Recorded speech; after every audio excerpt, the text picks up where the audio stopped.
Pemirsa, realisasi pendapatan negara sejak Januari hingga Oktober 2021 melonjak hingga 18,2% jika dibandingkan dengan periode yang sama tahun sebelumnya atau year on year dari 1.277 triliun rupiah menjadi 1.510 triliun rupiah.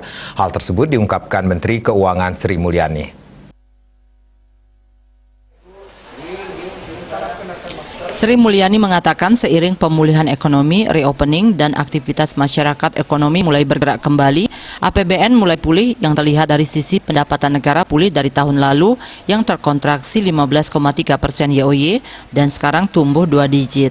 Dengan demikian, hal tersebut menggambarkan bahwa keuangan negara mulai pulih seiring dengan perbaikan ekonomi domestik.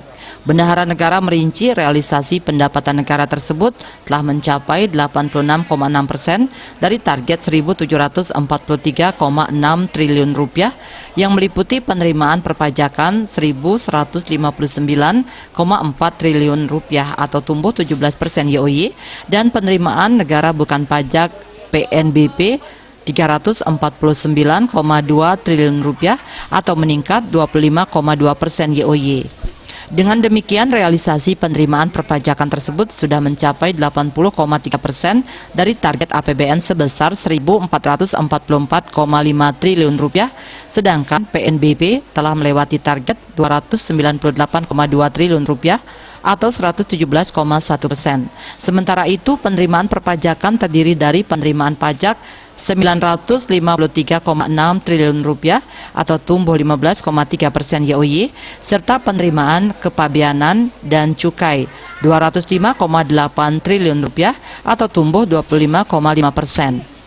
Ditambahkannya, penerimaan pajak berhasil tumbuh dari kontraksi 18,8% pada periode yang sama tahun sebelumnya dan penerimaan bea cukai berhasil tumbuh tinggi setelah sebelumnya hanya 5,5%.